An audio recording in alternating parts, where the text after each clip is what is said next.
I thought she was joking. The kind of dark joke that stings but dies out with a laugh. But she wasn't laughing. My wife of 12 years was asking me if I'd be okay with her sleeping with other men.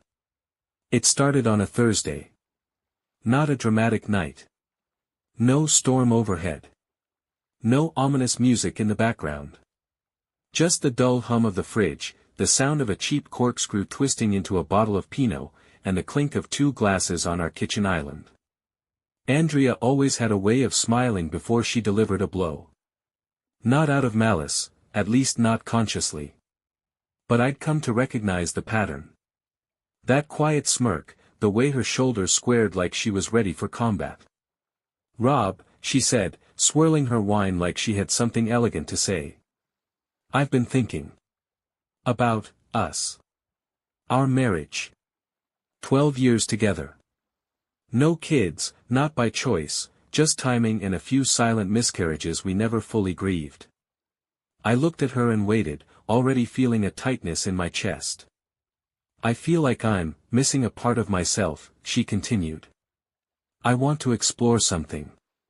I want to try an open marriage." My glass paused halfway to my lips. I didn't laugh.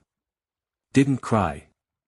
I stared at the woman I shared a mortgage, holidays, and God knows how many Target runs with, and I swear, in that moment, I didn't recognize her. An open marriage?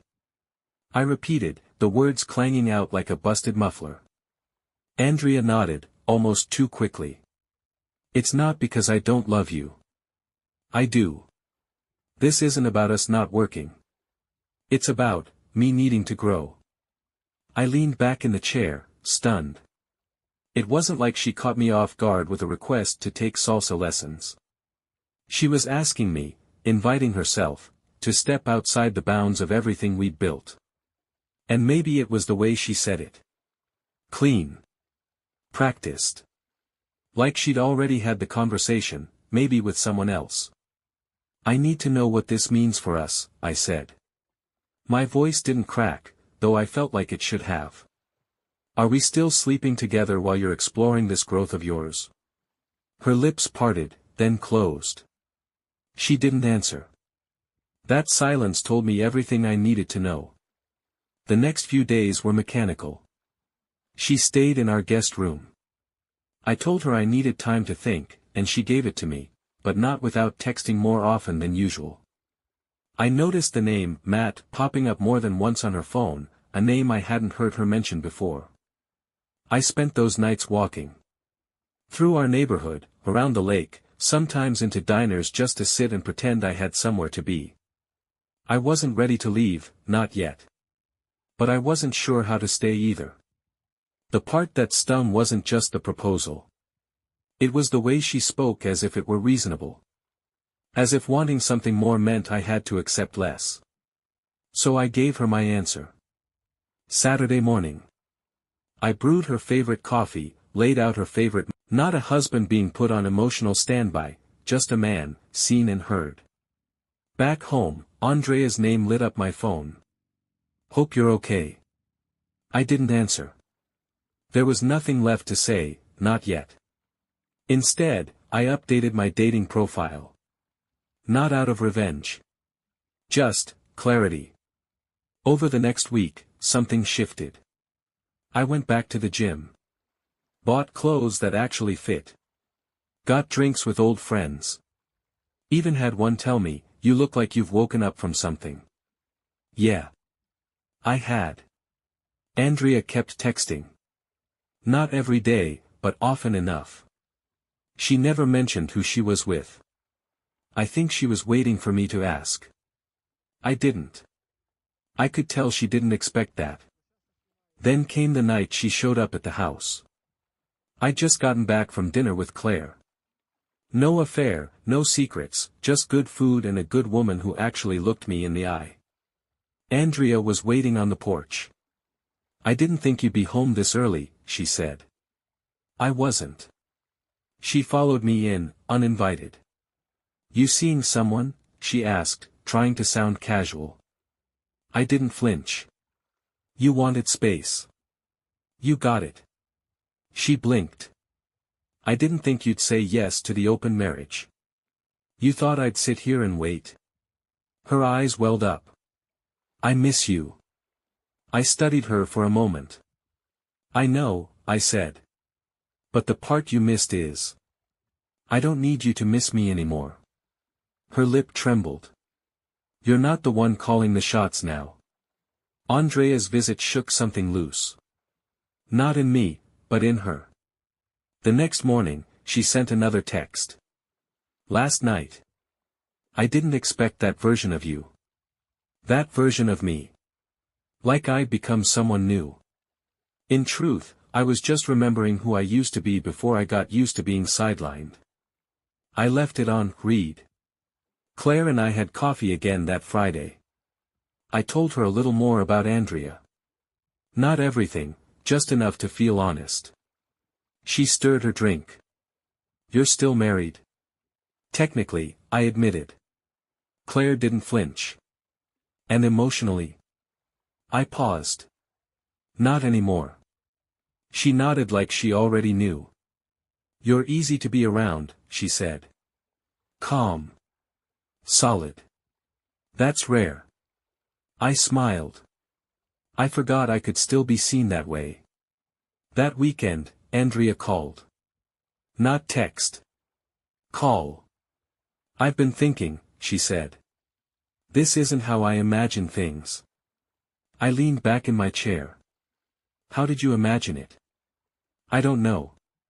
That we both figure ourselves out. Maybe miss each other. Then come back, stronger. Right, I said.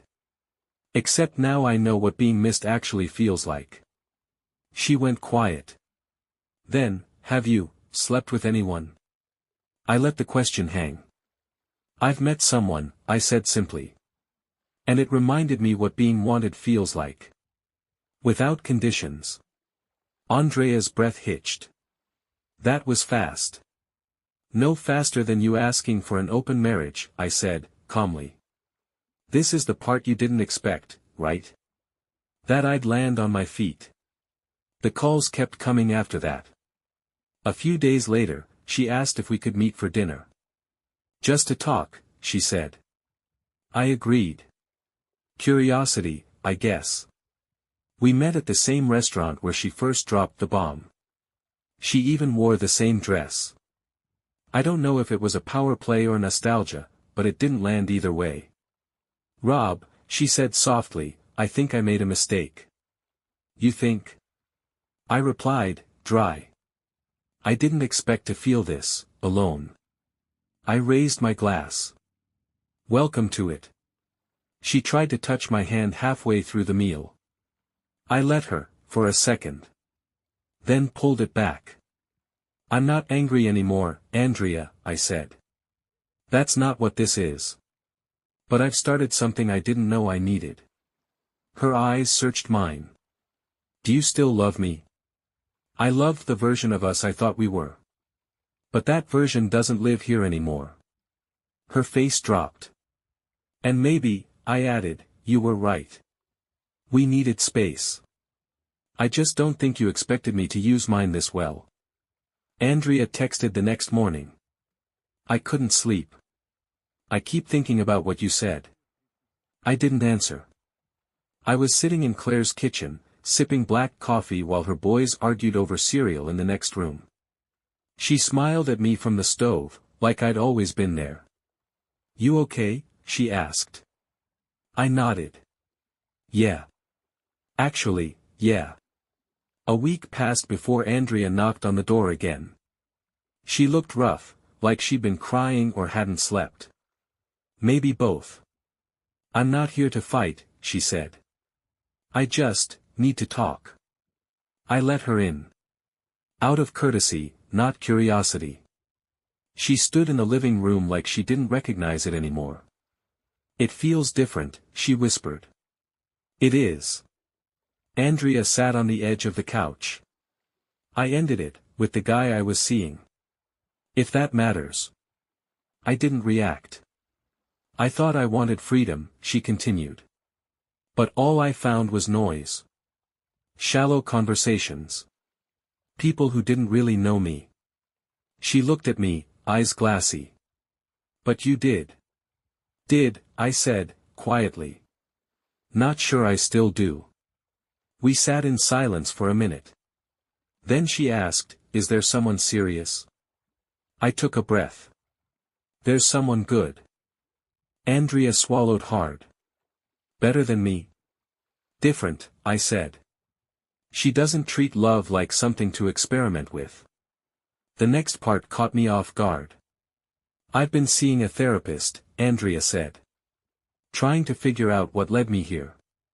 Why I blew up the life we had. I raised an eyebrow. Find any answers? She nodded slowly. Yeah. I needed to feel powerful. Desired. Like I had options. And now? Now I realize I had the best thing in my life and treated it like it was disposable. I stood up, walked to the window. And what do you want now, Andrea? She hesitated. I want to come home. Those 5 words hung in the air. I turned back toward her. You left the house. But it's not your home anymore. She wiped her eyes. So that's it? No. That's not it, I said. It's just, different now. You asked for something open. And it opened everything. Her voice broke. I didn't think you'd actually move on. I know, I said. That's the part that hurts, right? Realizing you're not the center anymore. She left quietly. No slamming doors. No dramatics. Just silence. And I didn't feel cold. Or angry. I felt free. It started with a phone call. Not a text. Not a knock on the door. Andrea's name flashed on my screen just after 10 p.m. I let it ring once. Twice. Then picked up. Her voice was low, shaky. Can we talk? Please. It's important. We met at a quiet cafe the next morning. I chose the time. I chose the place. That mattered now. Andrea looked thinner, tired. The version of her I saw across the table wasn't a confident woman who once sat me down and said she needed to explore herself. She looked like someone who just realized the world doesn't wait. I miss us, she said. The way we were. The quiet nights. Your laugh. Even the way you loaded the dishwasher wrong. I sipped my coffee. What do you want from me, Andrea? She stared down at her hands. Another chance. I know I hurt you, but... I held up a hand. I'm not angry anymore, I said. That's what you don't get. I'm not here because I'm holding on to anything. Tears welled up in her eyes. But I'm still your wife. Legally, maybe. Emotionally. You left that part behind when you asked me to watch you try out other lives. She reached across the table, but I didn't take her hand. I made a mistake, she whispered. You made a choice, I corrected. And now you're facing the part no one talks about, the moment where the person you thought would wait, doesn't. After that, things changed. She started showing up more. Dropping by the house under excuses, mail, memories, just passing through. Once, I caught her lingering near the bookshelf, fingers tracing the spine of our wedding album. You really not coming back? She asked quietly. I already did, I said. To myself. Claire noticed the shift too. You've got that look, she said one evening, curled up next to me. What look? The look of someone being pulled backward. I shook my head. No. I'm just finally closing the chapter the right way. She smiled, kissed my shoulder. Good. Because you don't belong in her rear view. One night, Andrea left a letter on my porch. No envelope. Just handwriting I knew too well. She wrote about regret. About the emptiness of casual connections. About how she thought she was chasing growth, but ended up chasing ghosts. She said losing me felt like losing gravity. I read it once. Then folded it up and slid it into a drawer. Not to frame it. Not to hold on to. Just to remind myself of the weight of silence. To be continued in Part 6, Lines in the Sand. Where the final boundaries are drawn, and Rob decides whether forgiveness means reconnection, or simply letting go with peace. 2 weeks passed after the letter. No more surprise visits.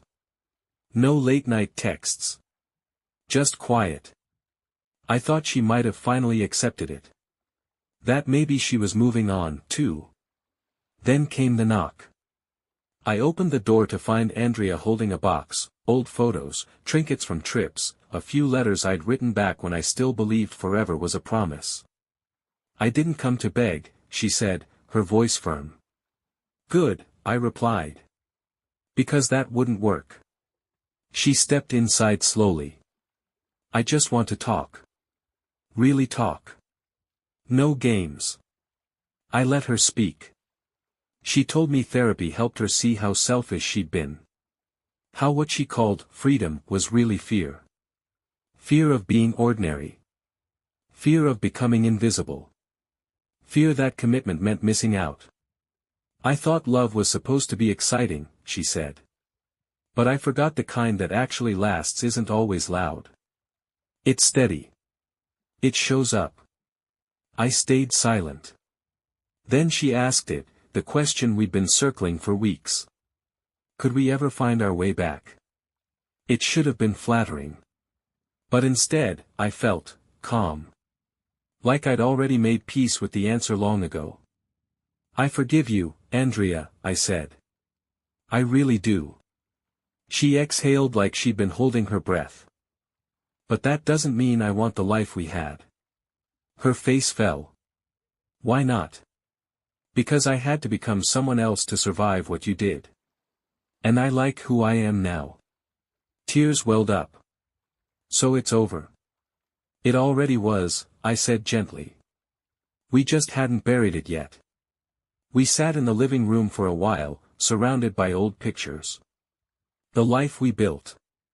The version of us that only exists in memory now. I didn't expect to lose you like this, she whispered. You didn't lose me, I said. You let go. And I learned how to land. When she left, it was different this time. She didn't linger. Didn't reach for one last touch. She just walked out the door and didn't look back. And I didn't chase her. That night, Claire came over. I told her everything, finally. She listened without interrupting. No judgment. No, I told you so. Just her hand resting on mine, steady as a heartbeat. You okay? She asked. I nodded. I think I finally am. Spring came late that year. The kind of slow thaw that makes you feel like life's hesitating, just like I had been for months. But something shifted one Saturday morning as I stood on my porch, coffee in hand, watching sunlight creep across the yard. I wasn't thinking about Andrea. I wasn't thinking about the past. I was thinking about Claire. She had been patient. Never pressured me for answers or titles. She let me unravel, rebuild, and redefine, all without asking for a thing in return. Love doesn't announce itself. It just shows up. Andrea reached out one last time. A simple message. I respect your space. I'll stop reaching out now. I just hope, someday, you remember how much I loved you. Even if I got it all wrong. I stared at the screen for a long time. Then deleted it. Not out of spite. Out of finality. I didn't need to hold on to words that were 20 steps too late. Claire and I took a weekend trip. Just a small cabin near the lake. No signal, no timelines, no reminders. We hiked. We laughed. We cooked badly and slept in late. And on the last night, while sitting by the fire, she leaned her head against my shoulder. You ever think about starting over? She asked softly. I smiled. I already did. She looked up. With me? I think I already have. The truth is, some endings don't come with fireworks or fists on tables. Some just come with quiet decisions, made in moments no one sees, like choosing not to return a call, or closing the door behind you without checking if anyone followed. I don't hate Andrea. I don't wish her pain. But I also don't wait for her shadow to leave the room anymore. That's what healing really is. Not forgetting, but refusing to live in the ruins. A few months later, I signed the final divorce papers. No courtroom drama. No screaming matches. Just a quiet notary's office, a few signatures, and a pen that clicked a little too loudly. As I left, the clerk handed me my copy. Freedom, she said with a grin. I smiled back. Exactly. Now. I live in a smaller house. Fewer rooms. More windows. Claire's toothbrush lives here now. So do her books. So do her laughs. I don't know where this goes next. But I know what it's not built on: fear, silence, or second guessing. And that's enough. That's everything.